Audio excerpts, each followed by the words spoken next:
साथ संगत जी, प्यार से कहना धन निरंकार जी। आशा करती हूँ आप सभी बहुत अच्छे होंगे।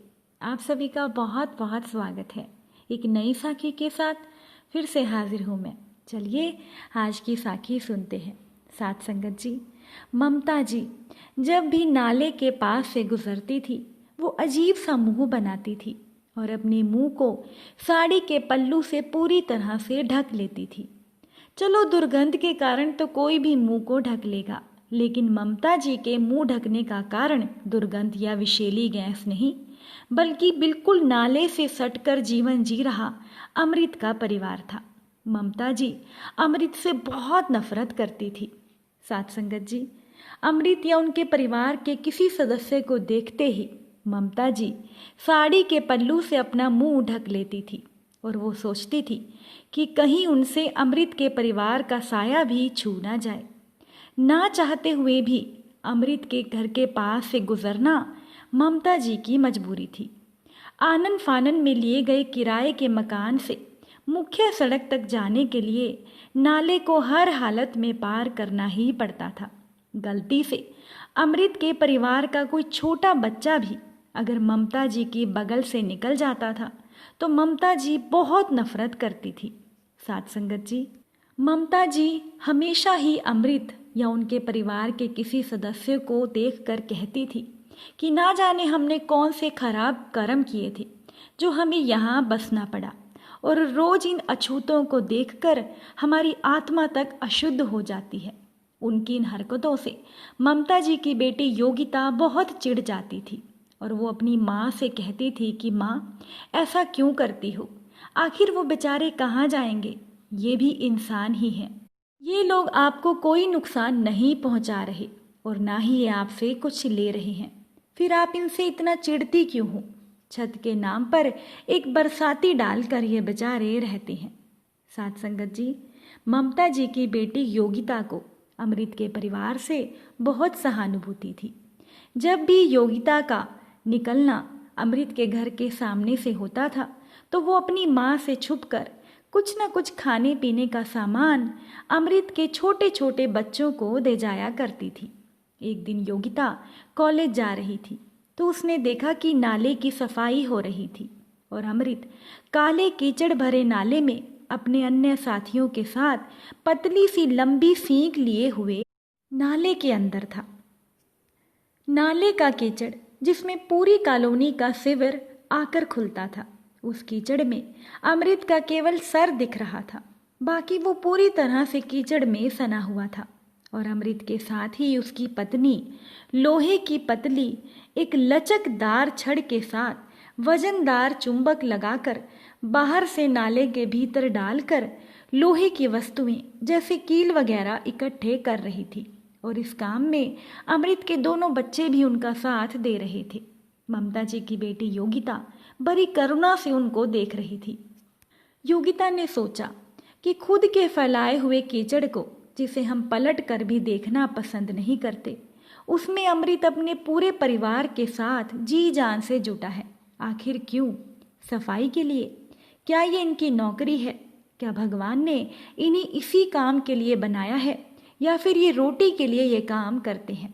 अब अपने मन में कितने ही प्रश्नों को खुद उलझाते और सुलझाते योगिता को याद नहीं रहा कि आज उसे समय से पहले कॉलेज पहुंचना था। योगिता जब कॉलेज से वापस आती है तो नाले की सफाई का काम खत्म हो चुका था। अमृत अपने परिवार के साथ अपने घर पर बैठकर भोजन कर रहा था। योगिता ने अमृत के बच्चों के लिए कैंटीन से कुछ समोसे और जलेबी बंधवा दिए थे, जिसे पाकर अमृत के बच्चे बहुत खुश थे। योगिता ने अमृत की तरफ समोसे की दूसरी थैली पकड़ाते हुए कहा कि भैया ये लो, ये आप लोगों के लिए है। अमृत ने योगिता से कहा कि मैडम जी, आप बहुत ही दयालु हैं, इतना ख्याल हम लोगों का भला कौन रखता है। अमृत ने जैसे ही वो लिफाफा पकड़ने के लिए अपना हाथ बढ़ाया कि उसके छीले कटे लहूलुहान हाथ को देखकर योगिता का हृदय भर आया। योगिता ने कहा कि भैया, आपका तो पूरा हाथ छिला हुआ है, कुछ दवा लगा लो। अगर आपके पास दवा ना हो तो मैं आपको दवा लाकर दे देती हूँ। अमृत ने कहा कि अरे क्या मैडम जी, काहे की दवाई, ये मिट्टी ही हमारी दवाई है। ये तो कुछ भी नहीं, हमारा तो एक भाई बहुत बड़े गटर की सफाई देखता है। एक बार तो वो पूरे 4 घंटे गटर के अंदर ही था, जिसकी वजह से विषैली गैस ने उसके प्राण ही हर लिए। अमृत बड़ी आसानी से मुस्कुराते हुए ये बता रहा था, जैसे ये लोग कोई इंसान हो ही ना। साथ संगत जी, इससे आगे का तमाशा तो योगिता के घर पर होने वाला था। उसकी माँ यानी ममता जी ने योगिता को अमृत के परिवार के साथ बात करते हुए देख लिया था। बस फिर क्या था, जैसे ही योगिता घर में गई तो सबसे पहले उसे नहाने की हिदायत दी गई और उसके कदमों के पीछे गंगा जल का छिड़काव भी किया गया। यहाँ तक कि उसके बैग और किताबों पर भी गंगा जल का छिड़काव हुआ। इन सब से योगिता बुरी तरह से गुस्सा हो गई और अपनी माँ से कहने लगी कि इतना दुर्व्यवहार ठीक नहीं होता। आखिर तुम अमृत भैया के परिवार से इतनी नफरत क्यों करती हो? इसीलिए कि वो लोग हमारी गंदगी साफ करते हैं। अगर वो गंदगी साफ करते हैं तो फिर वो तो बहुत ही महान लोग हुए। और जिस गंगा जल की बूंदों से आप अपने घर को पवित्र कर रही हैं ना माँ, अमृत भैया उसी गंगा जी में पूरा परिवार डुबकी लगाकर आए हैं। जब गंगा मैया ने कोई भेदभाव नहीं किया, फिर आप क्यों करती हो? ममता जी ने अपनी बेटी योगिता से कहा कि ये समाज सेविका वाली बातें बोलने भर की होती हैं। सच्चाई तो वही है जो मैं निर्वाह करती हूँ। ममता जी ने गुस्से में अपने हाथ में गंगा जल की एक छोटी शीशी पकड़कर गर्व से कहा। साथ संगत जी, योगिता तो यदा कदा अमृत के परिवार की छोटी मोटी मदद कर दिया करती थी। इसी बीच नगर पालिका ने नाले की विषैली गैस के चलते उस नाले को पूरी तरह से ढकने का काम शुरू कर दिया। अब अमृत को अपना सामान बांधकर वहां से जाना पड़ा। अब अमृत का परिवार कहाँ जाता ये किसी को नहीं पता था। शायद किसी और नाले या सीमेंट की पाइप में अपना घर बनाने। एक दिन प्रकृति का कहर बड़े जोरों से बरसा, जिसका किसी को भी अंदाजा नहीं था।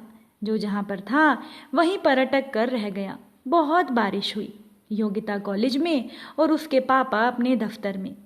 दोनों का संपर्क भी आपस में बंद हो गया। इसी बीच ममता जी की ना तो अपनी बेटी से कोई बात हुई और ना ही अपने पति से।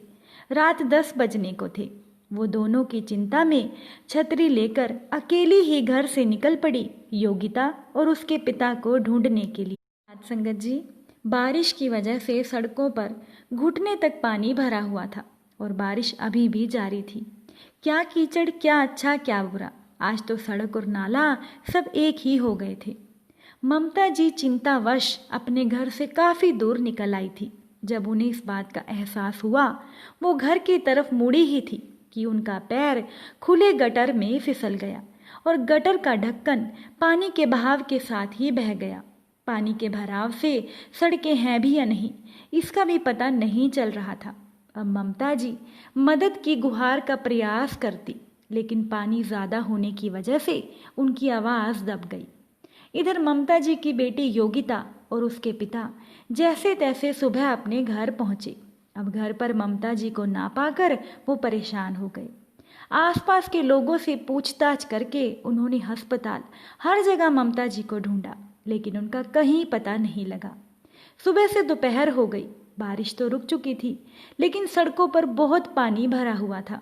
कितने ही इंसान और मवेशियों का मृत शरीर पानी में बहता चला आ रहा था। अब अनहोनी की आशंका पिता और बेटी को खाए जा रही थी। वो इससे ज्यादा कुछ कर भी नहीं सकते थे। तभी योगिता और उसके पिता की नजर अमृत पर गई, जो नाले में तब्दील हो चुकी सड़कें और गलियों से ना जाने कितने जीवन का बचाव पूरी जी जान से कर रहे थे। अमृत और उसका परिवार लोगों की जान बचाने में लगा हुआ था। योगिता ने अमृत को दूर से आवाज लगाई तो अमृत उनके पास भागकर चला आया। बिना कुछ पूछे ही अमृत उन्हें अपने साथ लेकर गया। योगिता और उसके पिता भी बिना कुछ बोले अमृत के पीछे काफी दूर तक चलते गए, जहां नाले की भीषण दुर्गंध आ रही थी। नाला तो कहीं दिख नहीं रहा था, लेकिन उसको पार करने के लिए बने ऊंचे पुल की सीढ़ियों पर अमृत का परिवार उनको जाकर दिखा। योगिता और उसके पिता ने जब सामने का मंजर देखा तो खुशी से उनकी आंखें छलक आई। साथ संगत जी, अमृत की पत्नी अपनी सबसे नई और अच्छी साड़ी को बिछाकर उन्होंने उसके ऊपर ममता जी को लिटा रखा था और अमृत के बच्चे सिरहाने बैठकर ममता जी की सेवा कर रहे थे। योगिता ने पलटकर अमृत को धन्यवाद देना चाहा तो अमृत वहां पर नहीं था। अमृत की पत्नी ने योगिता को बताया कि मैडम जी, वो तो कल से ही सबकी सेवा में लगे हैं और ये आपकी माता जी, ये बड़ी मैडम जी को बेहोशी की हालत में यहाँ लाए थे। इनको बुखार भी है। फिर हमने कुछ खाने पीने का सामान पकड़ा और मैडम जी का ख्याल रखने को बोलकर वो चले गए। साथ संगत जी, ममता जी को बड़ी चोटें आई थी। कमर की हड्डी टूटने के कारण वो उठ नहीं पा रही थी। हाँ, लेकिन अमृत ने ममता जी की जान बचा ली थी। जब ममता जी को होश आया तो योगिता ने एक नज़र अपनी माँ को देखा तो उसकी माँ ममता जी चुप थी। बस आंखें एक दूसरे को देखकर छल छलाकर अमृत की महानता का बखान कर रही थी।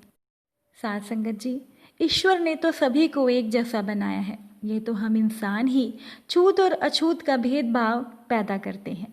सभी इंसान जब भगवान की दृष्टि में बराबर हैं तो हमें भी कोई भेदभाव नहीं करना चाहिए। उम्मीद करती हूँ कि ये साखी आपको अच्छी लगी होगी। अगर अच्छी लगी हो तो वीडियो को लाइक कीजिएगा। साथ संगत जी, प्यार से कहना, धन निरंकार जी।